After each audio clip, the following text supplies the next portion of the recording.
Hello everyone, it is Joe here from OmniPoke, the channel that brings you guys everything Pokemon, and today we're looking at the deck that I actually played for the Pokemon World Championships in San Francisco just last week. And those of you who don't know, I went 4-4 in day one. I was never really in contention. I got a lot of losses early on in the game, in the tournament, so I will go through the matchups that I played, but before that I just want to go through sort of my mindset going into a tournament like this, why I picked a rogue, and a few sort of decision-making factors that I made whilst making this list as sort of maybe an education to newer players looking to do well at big tournaments. Obviously I did poorly, but I believe that my preparation going into the tournament was correct and relatively sufficient.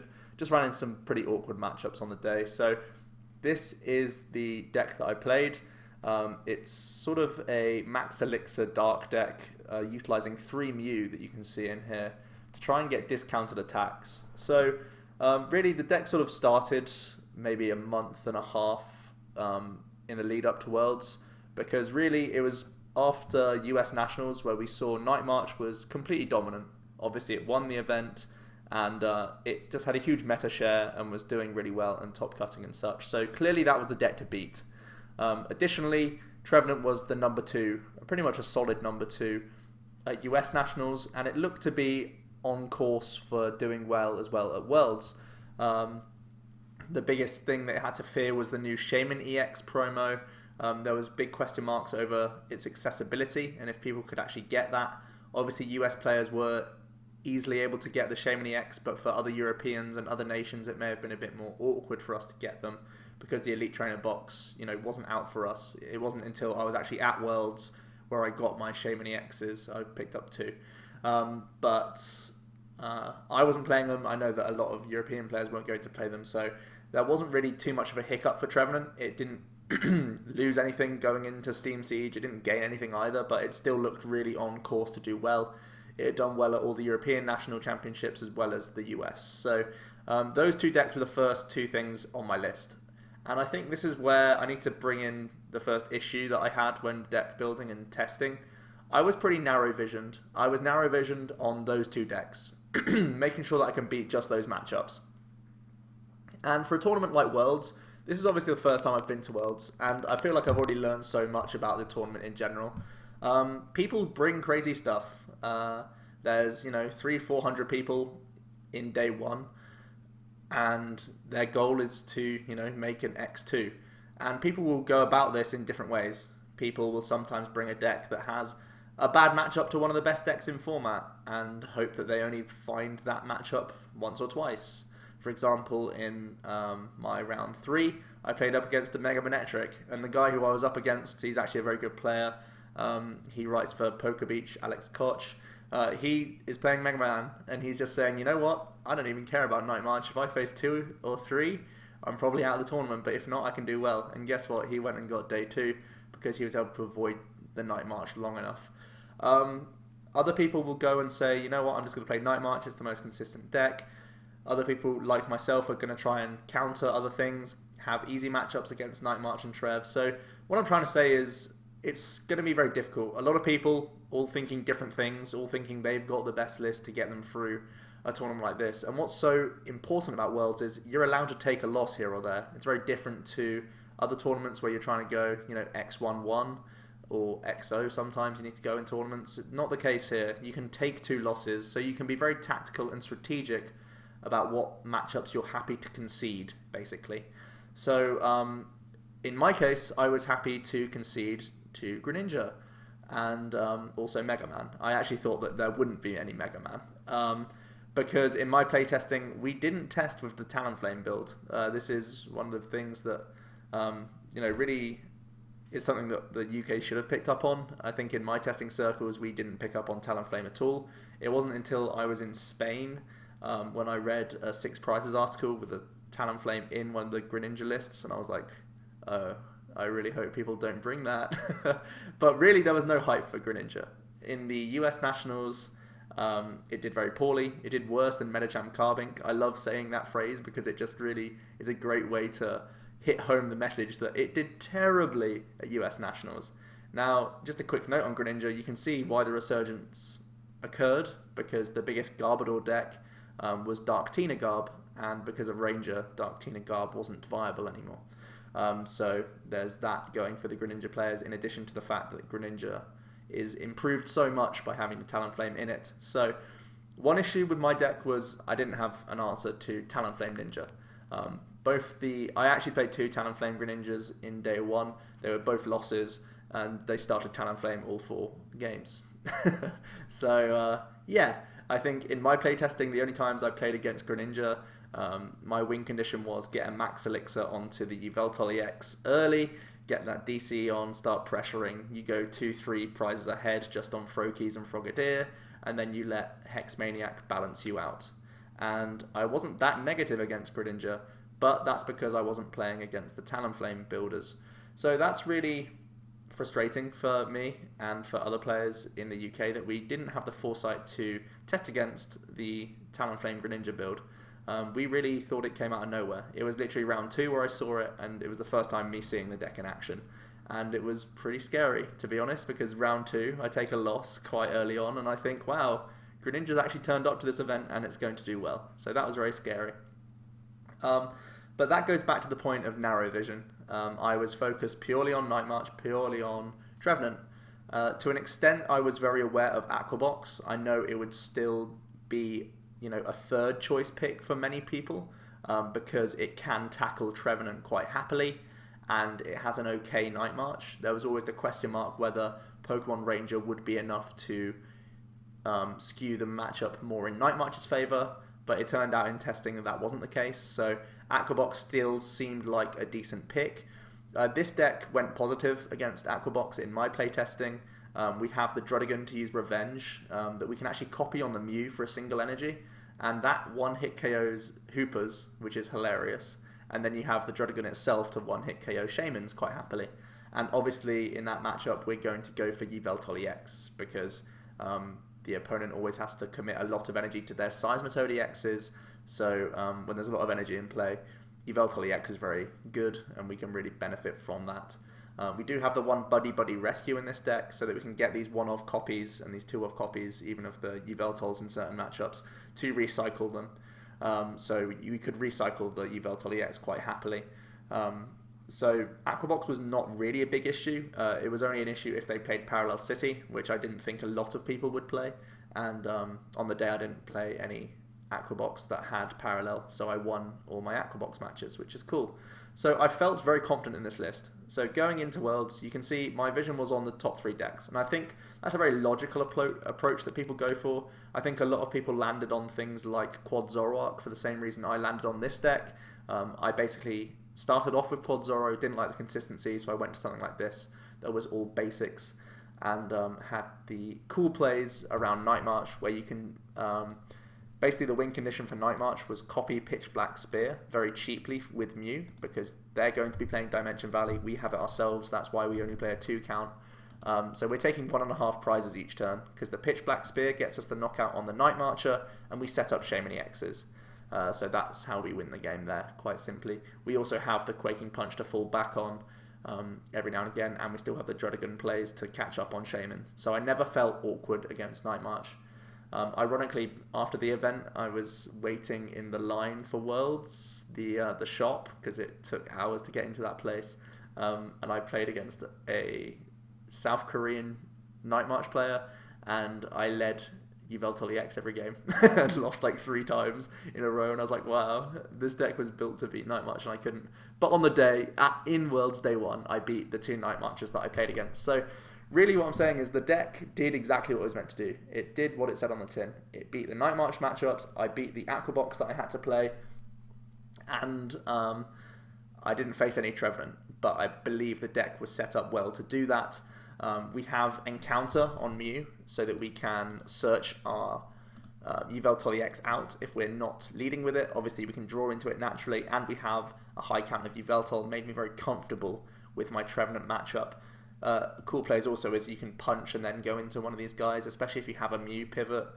It's not very nice to have Mew because it's low HP, but the free retreat is really helpful at the same time.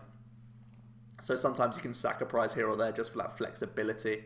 and throw a Quaking Punch in here now and again to stop their development. So I really felt confident in my matchup against Trev. It just didn't turn up on the day. And the reason was more people were aware of Greninja Talonflame being a deck, as well as the fact that they're scared off by the likes of Aquabox, which actually turned out to be the second most popular deck at Worlds, I think, which is really surprising. I thought it would have been a close third, fourth contender combined with Quad Zoroark, but it was much, much more popular. People just love Seismitoad, I guess. And yeah, pretty interesting. I think also this deck was well equipped for Vespivile. I was testing with a couple of good Vespiquen players. Obviously it won UK Nationals, so it was on our radar that Vileplume is a deck that can go deep in tournaments, and I thought a lot of people would be bringing it. If you're scared of playing Trevenant yourself, because of the likes of Rough Seas, the new Shaman promo, whatever, the other powerful item lock looked like Vespivile or other other Vileplume variants. So our ways around that was having the one Druddigon once again helps out because we can threaten Vespiquens very easily. At the same time, we have the Fright Knight Lysander option to try and catch this Vileplume in the active that they can't move. At the same time, again, this is such a cool, good, very handy card against the fighting variant as well as just Vespivile. So I felt I was very well equipped for the item lock decks and Night March, and those were the things I wanted to beat. Just turns out my run wasn't so hot. In my first round, I guess I'll just go through the rounds that I played. It's sort of like I don't want this to be like a whinge, like a moan. I know that my deck was good for what I intended, but I think just in general what I've learned from this World's experience is that you need to ease off on making a crazy meta prediction. I was pretty set in my ways in terms of what I thought was going to turn up to the event, but we have to remember that there's a lot of creativity. There's 300, 400 brains in that room, and they're all thinking different things. They're all thinking that their deck is the reason that they can get to day 2 for different reasons. And I think if I was to go into Worlds next year, I think I'm going to be playing a more meta game deck. Yveltal Mew hasn't been on the map for a while. I thought I'd found a very good niche in the meta game, but I just didn't face the matchups that I thought at least in enough to get me to that X2 record. So let's go through the round by round. Round 1, I beat Night March. The deck is meant to beat Night March. Pretty simple. I never dropped more than 3 prizes. I was comfortable in the game. Quaking Punch is great, and Pitchback Spear races you ahead. You have, in round 2, Talonflame Greninja. He leads Talonflame. I scoop quite early on because my Yveltal EX gets knocked out and I've prized Buddy Buddy. So I can't get that back, and nothing else in the deck hits hard enough. He can Shadow Stitch to stop Mew doing anything, so I had no backup attacker, literally. It's all in on the Yveltal EX in that matchup. Game 2, he leads Talonflame and gets set up very nicely. I get Fright Knight stuck in the active for like 3 turns, so he's actually into Greninjas by the time that my Yveltal EX is set up. So he's always just going to win in that regard because he just has much more damage. He can retreat and heal his Greninjas. It's just very simple how it beats me. I don't have a good matchup against the Talonflame build. As long as he doesn't lead Talonflame, there's a chance for me to win against Greninja, maybe bring it to a tie, or just get lucky twice, I guess. But it didn't happen. I get destroyed. And in round 3, I go up against Mega Manectric. This is obviously like, it was a head slap moment when he flipped over to Manectric, so I was just so sad about it. My best lines were to use the Fright Knight because it denies the Spirit Link, so it denies his energy acceleration. He did, of course, play Max Elixir as well, so to an extent I was hurting his Excel, but he was still getting a lot of energy into play. With the 130 HP and me not attaching a tool, it means I can actually survive attacks while spreading around the board. I couldn't win the Stadium War, so even though I was getting these snipes in, putting them on things like Shaman, the active Manectric was getting healed a lot, so I wasn't doing a lot of damage at all. In the background, I'm trying to set up other things, mainly setting up Mew in the background because I couldn't think of any other things. I think putting the Yveltal EX is a liability on your bench for a large portion of the game, so I was also trying to dig for Druddigon, but I just wasn't finding it. I wasn't getting too good of a setup because I was trying to commit a lot of energy to the Fright Knights that was going down fairly quickly because the opponent was setting up the first attack to put 20/20 snipes on. So the math was working out nicely for him. Obviously, he has type advantage. He has a lot of HP. This deck isn't built to beat that deck. And the big swing was that he played Parallel City, and he paralleled on a turn where he could deny me a Shaman that was 60 HP away. That would have kept me in the race, I think, because then I can Lysander revenge another Shaman and be far enough ahead, I think, in prizes that I don't care about the board state. But it didn't come to that because he had Parallel. And at the same time, it was countering my Dimension Valley, which meant that my Muse weren't attacking either. So I lose both games fairly comprehensively against Mega Man. The first game, he was very dominant. The second game was close. I believe him paralleling was one of the big plays. Also, I N him when I put down my Yveltal EX with an energy and Muscle Band, because he's got a Lugia sat in the back with 3 energy on it. If I'm able to, in the following turn, Lysander DCE, I can knock it out. I've also got a Mew powered up with a lot of energy, so I could copy my Yveltal EX to knock out the Lugia as well. But off the end, he gets away into Lysander. So he gets rid of my Yveltal EX, and I don't have Buddy Buddy at that point. I had to have discarded it early. So I had no more attacking options to deal with his Lugia. Then he proceeds to Lysander and deal with my last EX with the Lugia. So I think I was close game 2. It was just one of those things where off the end, he gets what he needs. He had a thin deck size though, so I can't be too salty about that at all. It's a hard matchup, but I did bring it close, I'd like to say. In round 4, this is where I can have no more losses because I'm 1 and 2, and I'm up against Quad Zoroark. It's actually a bit of a hybrid. It's not really Quad Zoroark. I believe he played a 2-2 count, or maybe a 3-3, because he also played a Seismitoad, he also played Druddigon, and he also played at least 1 Mew. So it was like a bridge between my deck and Quad Zoroark, which is cool to see. I always felt favoured because mine seemed to be more consistent than his, because he had the pieces of Zoroark in there. One thing that Zoroark did do was made me limit my bench, and when I didn't limit my bench, he punished me for it. So he was able to overcome a Shaman EX because I led it in game... in game 1, I lead Mew and have an unplayable hand, so I pass, and then he just DCE Muscle Bands and Quaking Punches my Mew for the game. So that was the first game, which was horrible. So now I'm trying to play fast and stuff. I lead Shaman EX, hooray. By turn 2, Zoroark knocks out my Shaman EX. So I'm always behind. I remember going for revenge to deal with his Zoroark. He has a few slow turns. Every single Max Elixir that I play misses that game, so I feel pretty behind on energy attachments. At the same time, he's also playing, I believe, 3 Max Elixir with only 6 energy in his deck, and he hits 2 of them. So I'm always feeling behind. It felt like the world was a bit against me in that matchup. I bring it down to a point where we both have Yveltal EXs threatening each other for knockouts, but being on the bench. So I N and Quaking Punch, and we're both digging to find the Lysander. After about 3 or 4 turns, he's able to do it before me. So, bit of a shame. Easily could have brought that game to a draw with a bit better luck on Elixir and N and other different things, like being able to move Shame in turn 1.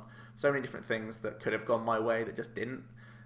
So that was a bit of a shame to see that, because my Worlds run is then over at round 4, and that's a very early time to be out of Worlds. And 2 rough matchups in the first 4 rounds, followed by sort of half dead drawing, half bad luck in the 4th round is pretty horrific, because as you can see, the deck doesn't have too many tricks. It has 12 basic Pokemon. It has a lot of consistency, maxing out Ultra Ball, Mail, the 1 compressor with VS Seekers, a decent support account. I think it has pretty much everything it needs to be fairly consistent. I think the only question mark is the high amount of energy can sometimes clunk in the hand, but that's really about it. And unfortunately, that donk on the Mew plus just a few awkward draws and missing elixirs. The worst thing about missing elixirs is you're drawing into that energy from then on in the game, and your hand becomes dead because you're not thinning your deck of these energy. So really missing those elixirs was very painful in round 4. So from then, I'm just playing for pride, playing for fun. It's my first time at Worlds, so I wanted to make the most of it. In round 5, I play my second Mega Manetric, and I'm able to overcome it this time, thankfully. Thanks to game 1, he draws pretty poorly. I'm able to actually take like 4 prizes with Fright Night in like 3 turns over everything, and then just polish off something else later on in the game.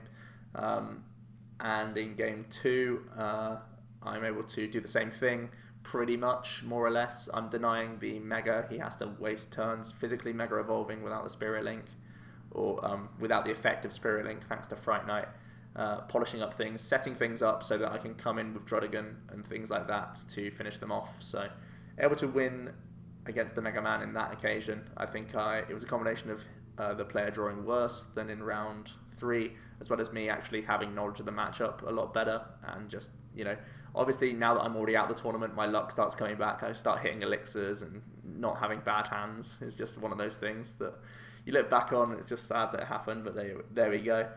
Round 6, I play against another Talonflame Greninja. I say play. What I mean by that is he flips over Talonflame, I scoop, and then we shuffle up. He flips over Talonflame, I scoop and go get some food, because I am done seeing that card. Talonflame got me out of Worlds, so I was just like, I'm already out of the tournament, mate. You can take this win. I know that I can't win this game. Well done to you, sir. So I just sort of, I was a bit emotional at that point. Just pretty sad that I'd had to play 2 Mega Manetrics in 5 rounds. I don't think anyone else can say that at Worlds, but there we go. Round 7, I play against Night March and win, and my final round, I beat an Aquabox as well. So if you look at what I beat, it was the meta game. I beat 2 Night March, Aquabox, and then a Mega Man somehow. And my losses were 2 Talonflame Ninjas, which, in fairness, was a deck that did very well at Worlds, but it was one that took a lot of people by surprise. It wasn't just me saying, oh my god, there's lots of Greninja at these tables, no one expected this. At the same time, I also lose to a Mega Manetric, which isn't fun, and a Quad Zoroark, which I didn't ever feel I was unfavoured against. I always felt I was, I had a 50-50-ish matchup against that. I just didn't have the right rub of the green in the 2 games, unfortunately. So yeah, that was my Worlds run. Not very fun. In side events, I was doing really well with Aquabox. Just as a side note, I was done with that deck. I didn't touch this list ever again because it didn't do well, basically. But I hope that's a good insight into my Worlds run, why you weren't seeing me at the top tables, and sort of my mindset going into the tournament. I think a lot of people had the similar mindset. It's nothing too unique. People were trying to beat Night March and Trev in their own specific ways. The people with day 2 had a lot more hindsight. Trevenant wasn't around. That's why we started seeing these grass decks come out. Some Mega Sceptiles got close to cut. Also, the Vespiquen builds did well as well. The likes of Vespivile and Vespi March obviously made cut as well. So I think one of these things where I think this season I've got to go hard for day 2, because obviously everyone's going to be going for that, but having that hindsight is just being able to walk around the tables day 1. Like, the metagame that I was expecting and the metagame that I saw at Worlds day 1 was so radically different. It's crazy that I predicted Trev to be 2nd highest deck, and it was like below Volcanion Pyro in how much it got played, because a lot of Japanese players were playing Pyro Break, by the way. So there was just all sorts of things. I think for Worlds, you can't be as bold as I was in terms of making a meta call. I think it's more correct to make a tweak of a great deck already, like have a funky tech in a Night March deck, rather than just have a whole deck that's an anti-meta deck. Have something like 2 Hex Maniac in a standard Night March. Something like that is going to get you more success in a Worlds arena, because the deck is more inherently powerful than my own. My deck is not inherently strong, the one that's in front of you. The only inherently strong card, I guess, is Seismitoad and Yveltal EX. Everything else is in here for specific matchups. They're not hitting particularly hard. They don't have particularly high HP. I could just run into bad matchups and lose games like that. So really, I put myself down to go big or go home. Can I run into the right matchups? And on the day, I simply couldn't. As a side note, I think it was 4 other UK players all played this list, or one that was within about 3 or 4 cards. And 2 of them made it to the winning in and were unable to make it to day 2. But it just shows that people with slightly better runs came very close to cutting with this deck. So I still rate the deck. I still think it was an okay call. It's just not many of the UK guys had a good enough run with the list, which is a bit of a shame. So it was only 3 UK players that made it through to day 2 after day 1. That was Joseph Phillip, Nicholas Pearce and Luke Kirkham. Congrats to all of those guys, and a special congratulations to Nick, and also commiserations. He bubbled at 9th, the only 511 to not make top cut. Obviously, you know, I can't really say enough. He had a really great hot streak, played the right decks, made great decisions in gameplay, and he should have got a better reward than 9th, to be honest. I think he was just as deserving as the other people who made top 8. So there we go. Shout out to you, Nick. You're my bestie. And I'll troublemaker you at some point later. That's a personal joke, guys. Don't worry. But yeah, that's basically it, guys. So there's the list. I'm not going to go on the ladder now because it's full of Mega Ordino and Talonflame Greninja, and this deck was not meant to beat those. If the ladder right now was full of Trevenant and Night March, sure, I'd show this deck off as long as possible, because that's what the ladder was like, you know, a week or so before Worlds, which is great. But yeah, it's just one of those things where if you're going to Worlds next season, you really have to think that there's just so many people from so many different cultures and metagames as well. Like different Europeans testing different things in different circles. Obviously, Japanese players brought some crazy stuff. I think a few Brazilians were bringing metal, and that did really well. So just all sorts of things. Really, I think keeping these cool metagame secret decks are better placed in smaller metagames. I think regionals was where I got most of my points, and that was, you know, between like 80 and 100 players for the regionals here in the UK, and I made bold calls, and in general that paid off for me, making top cuts, winning a tournament as well. So I think those styles of tournaments is where you can make these calls and do well from it. But looking at the ECC, where I did poorly with Mewtwo, and looking at Worlds where I did poorly with this deck, I think it's not the right arena for these sorts of meta calls. I think you have to reel back your creativity for a bit and just accept that you're not the smartest person in the room. Let someone else play the rogue, the crazy deck, and you go a bit more back to basics and just let the deck carry you through, basically. So I hope you enjoyed my insight and also a little peek at my Worlds run and the deck that I played. Let me know what you guys think about Worlds. How would you approach the metagame? Did you see this coming? Was Talonflame Greninja everywhere and I just somehow was living under a rock for a week? Bear in mind I was on holiday, so that's entirely possible. But there we go. Leave a comment down below, get involved in the discussion. Leave a like to this video if you did, and subscribe if you haven't already. For now though, it's been Joe from OmniPoke, and I will see you guys next time.